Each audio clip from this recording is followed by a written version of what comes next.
میرے عزیزو، ایک بات اس بات کا خیال رکھا جائے کہ زکوٰۃ کا بہترین مصرف، زکوٰۃ کا بہترین مصرف اپنے رشتہ دار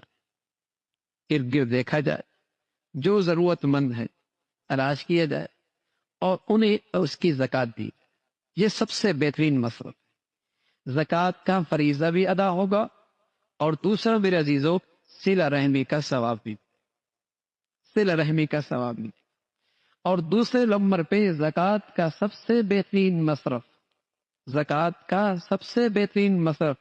وہ دین کی خدمت کے اور دین کی حفاظت کے، دین کی اشاعت کی جتنی شکلیں ہیں اس میں مال خرچ کرنا، یہ زکوٰۃ کا سب سے، بلکہ صدقہ اور خیرات کا سب سے اعلیٰ مصرف ہے۔ اس کی برکت سے بھی دگنا ثواب ملتا ہے۔ ایک ثواب تو ملتا ہے زکوٰۃ کی ادائیگی کا، اور دوسرا ثواب ملتا ہے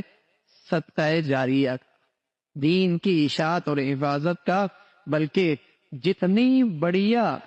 آپ کی زمین زرخیز ہوگی خرچ کرنے کی، جتنی زرخیز ہوگی آپ کے مال کے خرچ کرنے کی، اتنا اجر ملے گا۔ اور اللہ نے یوں فرمایا کہ ایک دانہ زمین پہ ڈالتے ہیں، زمین زرخیز ہوتی ہے تو وہ 7 بالیاں نکالتی ہے، اور ہر بالی سے 100 دانے نکلتے ہیں۔ ایک بالی سے 700 دانے نکلے، اللہ کے راستے میں جو خرچ کرتے ہیں ایک کے بدلے میں اللہ 700 دیتا ہے۔ لیکن فرمایا نا بس نہیں، واللہ یضاعف لمن یشاء، اگر وہ زمین زرخیز ہے جہاں آپ کا مال اور پیسہ لگا ہے، آپ نے تو مال لگا دیا زرخیز زمین پر، اور اس مال سے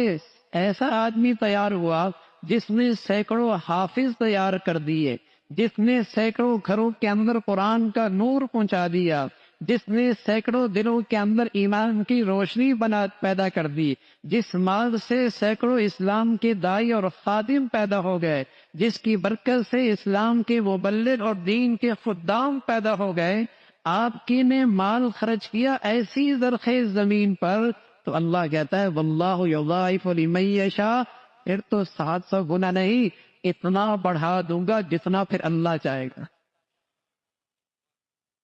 پھر جتنا اللہ چاہے۔ آپ نے ایسی زرخیز زمین پر وہ مال لگایا، ہاں، جس کی بدولت سینکڑوں لوگ حافظ بن گئے، ہزاروں لوگ اسلام کے دائی بن گئے، اور سینکڑوں گھروں کے اندر ایمان کی روشنی آ گئی۔ آپ کو تو اندازہ نہیں ہوا، لیکن ایسے لوگ آپ کے مال سے تیار ہو گئے جنہوں نے آپ کے لیے نیکیوں کا ایک ذخیرہ چھوڑا۔ تو بہت بڑی سعادت ہوتی ہے میرے عزیزو کہ مال میرا اتنے بڑھیا جگہ پہ لگ۔ تو دین کی خدمت، دین کی اشاعت، دین کی حفاظت کی جتنی شکلیں ہیں، یہ آپ کے مال کا سب سے بہترین مصرف، رشتہ دار صلہ رحمی کا ثواب ہے، اور پھر یہ مصرف ہے جس سے آپ کے لیے صدقہ جاریہ ہے اور دین کی حفاظت کی شکلیں ہیں۔ تو میرے عزیزو، مسلمان کی شان ہے وہ سخی مزاج ہوا کرتا ہے، وہ سخی مزاج ہوا کرتا ہے۔ پہلے تو مسلمان اپنے حلال مالوں سے اور اپنے مال کے تہائی حصے سے دین کے لیے وقف کیا کرتے، لیکن اب تو رہا سا وہ واجب اور زکوٰۃ کے مصرف ہے، اگر وہ بھی مسلمان خرچ نہیں کریں گے تو میرے عزیزو اللہ کا دین تو زندہ رہے گا لیکن ہم محروم ہو جائیں گے۔ اللہ کا دین تو زندہ رہے گا جب تک اللہ کو منظور ہوگا، لیکن ہم محروم ہو جائیں گے۔ تو جو مسلمان اپنے مالوں کو اللہ کے دین کی محبت میں خرچ کرتے ہیں، اللہ اس کی برکت سے ان کے گھروں کے اندر بھی پھر دین کو زندہ کرتا ہے، پھر ان کے اولادوں کو بھی اللہ دین عطا فرماتا ہے۔ تو میرے عزیزو، مال خرچ بھی کیا جائے اور پھر اللہ سے قبولیت بھی مانگے۔ علماء نے لکھا کسی عمل کے کامل ہونے کے لیے 3 شرطیں۔ ایک شرط تو یہ ہے کہ کتنی بھی بڑی نیکی کر لے، خیال کرے کہ بہت چھوٹی کی ہے، خیال کرے کہ بہت چھوٹی کی ہے۔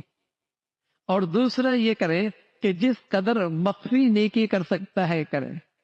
اور تیسرا فرمایا اس نیکی کے بعد اللہ سے قبولیت بھی مانگ لیا کرے، تو اللہ رب العزت اس نیکی کو کامل بنا دیا،